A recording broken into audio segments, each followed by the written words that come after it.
Au cours du 19e siècle en France, de nombreux courants littéraires ont marqué l'histoire. Parmi ceux-ci, il y a eu entre autres le romantisme, le classique, le parnasse, le réalisme et plusieurs autres. D'ailleurs, le réalisme a débuté dans la seconde moitié du 19e siècle en Europe. Plusieurs auteurs ont su se démarquer dans ce courant littéraire, tels que Gustave Flaubert.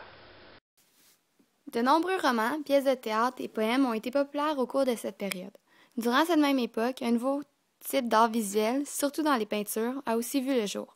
Nous allons vous parler plus en profondeur de tous ces aspects qui ont marqué la période du réalisme. Le réalisme a débuté au milieu du 19e siècle, c'est-à-dire après la Révolution de 1848 en Europe, surtout en Italie et en Allemagne. Par contre, depuis l'Antiquité, il existe des formes artistiques et littéraires du réalisme. Le réalisme est un courant littéraire qui a vu le jour afin de réagir au romantisme. En effet, ce dernier démontrait seulement la vie des nobles ainsi que les beaux aspects du quotidien des riches. Au contraire, le réalisme veut démontrer des actions banales de la vie telles que manger ou faire ses besoins. En d'autres mots, ce courant cherche à démontrer la vie quotidienne réelle et cherche à s'ouvrir à tous. Plusieurs histoires sont basées sur des sujets qui touchent les classes moyennes et populaires tels que le travail salarié, les relations conjugales et les affrontements sociaux. Au cours des années, de nouveaux courants littéraires apparaîtront tels que le symbolisme, le parnasse et le surréalisme. Le réalisme s'étendra jusqu'en Amérique et dans l'ensemble de l'Europe, celui-ci conservera une certaine importance dans la littérature grâce au naturalisme. Ce courant s'inspire du réalisme en réutilisant les principes qui visent à démontrer les actions réelles de la vie et leur donne plus d'importance. De nombreux auteurs ont marqué le réalisme, dont Stendhal, qui en est le fondateur. Aussi, il y a Honoré de Balzac, Champfleury et Gustave Flaubert. Ce dernier est un écrivain talentueux qui représente bien ce courant. Gustave Flaubert est né le 12 décembre 1821 à Rouen. Il avait plusieurs intérêts envers les arts et les sports et a fait des études en droit pour les abandonner par la suite. Ce grand homme de talent est malheureusement décédé le 8 mai 1880 à Canteleu en nous laissant plusieurs œuvres telles que Madame Bovary. Il a commencé sa rédaction en 1850 pour enfin la finir 5 ans plus tard. Toutefois, il n'appréciait pas beaucoup cette forme de littérature. Le 30 octobre 1856, lors de la rédaction du roman Madame Bovary, Flaubert a écrit à Madame Roger de Genette. On me croit épris du réel tandis que je l'exècre, car c'est en haine du réalisme que j'ai entrepris ce roman. Mais je n'en déteste pas moins la fausse idéalité, dont nous sommes bercés par le temps qui court. Gustave trouve son inspiration pour ses œuvres grâce à ses observations, ses impressions et ses expériences. Justement, en 1836, celui-ci rencontre une jeune dame qu'il n'oubliera jamais et qui lui servira d'inspiration pour l'écriture de son roman L'éducation sentimentale. Étant donné qu'il a vécu durant la Révolution de 1848, il s'en est aussi inspiré pour la création d'autres romans. Bref, ses inspirations reposent surtout sur des expériences qu'il a vécues durant sa vie. Gustave est aussi considéré comme le maître du réalisme. Alors, les autres auteurs de ce courant s'inspirent de lui et l'utilisent comme modèle. Il a donc une grande influence sur les artistes qui l'entourent. Comme nous l'avons mentionné plus tôt, Madame Bovary a été un roman très apprécié de Gustave Flaubert. Celui-ci l'a écrit en 1857. C'est l'histoire d'un homme nommé Charles qui s'établit à Tostes. Cet officier de la santé se marie avec une veuve de 45 ans. Après la mort de celle-ci, il hérite de sa fortune. Par la suite, il se marie avec Emma Rouault, une jeune femme élevée dans un couvent. À cause de ses lectures romantiques de jeunesse, de sa conception parfaite de la vie et de ses pensées de jeune fille naïve, elle s'imagine un mariage idéal. Toutefois, la vie de couple se désagrège rapidement afin de laisser place à une vie monotone. L'arrivée du bal au château Vaubyessard lui redonna une lueur d'espoir en ce qui a trait à une vie privilégiée dont elle rêve depuis sa jeunesse. Cette fête marquera une étape déterminante dans sa vie. Charles décida d'aller à Yonville alors que Madame Bovary est enceinte et dépressive. Suite au départ de Charles, elle fait la rencontre du pharmacien Homais, de l'archétype du notable de province et de Léon dont elle éprouve de l'amour mais qui quitte la ville pour Rouen. Son mari ne se rend pas compte de ses nombreuses relations. Elle tombe amoureuse d'un certain Rodolphe qui est un riche propriétaire. Toutefois, ce dernier se tannera du romantisme d'Emma. Rodolphe finit par la quitter et celle-ci en tomba malade. Elle fréquenta à nouveau Léon après l'avoir rencontré à un spectacle. Cette relation l'amena souvent dans la ville de Rouen et l'obligea de faire des dépenses excessives pour le transport. Étant menacée par la saisie de ses biens et dans la solitude absolue, Emma se suicida après avoir ingurgité de l'arsenic. Charles découvrira les lettres partagées de ses nombreux amants. Monsieur Bovary mourra de chagrin après lui avoir pardonné. Voici un court extrait du roman Madame Bovary qui démontre rapidement à quoi peut ressembler l'écriture de romans du réalisme. Ils arrivèrent, en effet, ces fameux comices. Dès le lendemain de la solennité, tous les habitants, sur leurs portes, s'entretenaient des préparatifs. On avait enguirlandé de lierre le fronton de la mairie.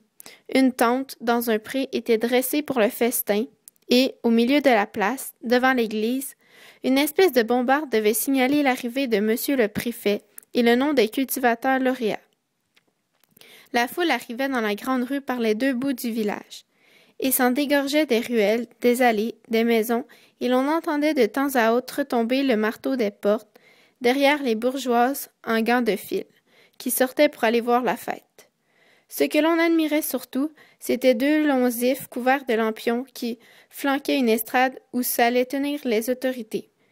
Et il n'y avait de plus, contre les 4 colonnes de la mairie, 4 manières de Gaulle, portant chacun un petit étendard de toile verdâtre, enrichi d'inscriptions en lettres d'or. On lisait sur l'un d'eux, au commerce, et sur l'autre, à l'agriculture, et sur le troisième, à l'industrie, et sur le quatrième, aux beaux-arts. Bref, cet extrait démontre bien ce à quoi ressemblaient les histoires de l'époque du réalisme. Les auteurs décrivaient la vie des paysans, gens normaux qui vivaient à la campagne, et non la vie des bourgeois et des nobles comme l'on faisait autrefois dans les autres formes de littérature qui existaient à l'époque, comme le romantisme.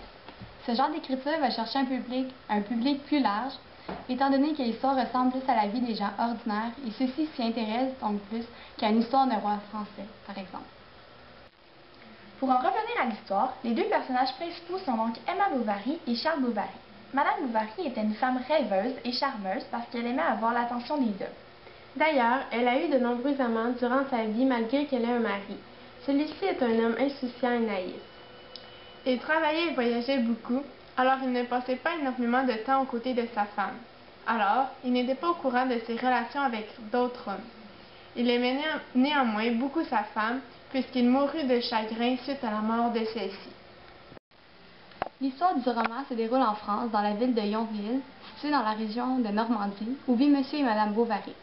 Les événements, tant qu'à eux, se déroulent à la même époque que celle à laquelle Gustave Flaubert a écrit le livre, c'est-à-dire vers 1850. C'est une histoire d'amour mouvementée avec une fin tragique liant les amoureux. Le thème principal est donc l'infidélité d'Emma envers Charles, car tout au long de l'histoire, nous voyons les différentes relations qu'entreprend Emma avec d'autres hommes. Cette histoire fait partie du courant réalisme, puisqu'elle traite d'une histoire qui pourrait se reproduire dans la vie d'une personne de la classe moyenne ou populaire. Aussi, tout au long du roman, M. Flaubert décrit des scénarios banals de la vie de tous les jours. Il décrivait des moments tels qu'un bal, un dîner ou autre. De plus, il détaillait des scènes particulières dont on n'avait pas l'habitude de lire à l'époque, ce qui choquait bien les gens. Par exemple, il détaillait la mort d'Emma, qui donnait des images horribles de ce que la mort pouvait être.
pitié, mon fils. Je souffre, moi. Dieu est grand et bon. Il faut se soumettre à ses décrets. Je l'exècre. Votre Dieu. Ah, l'esprit de révolte est encore en vous.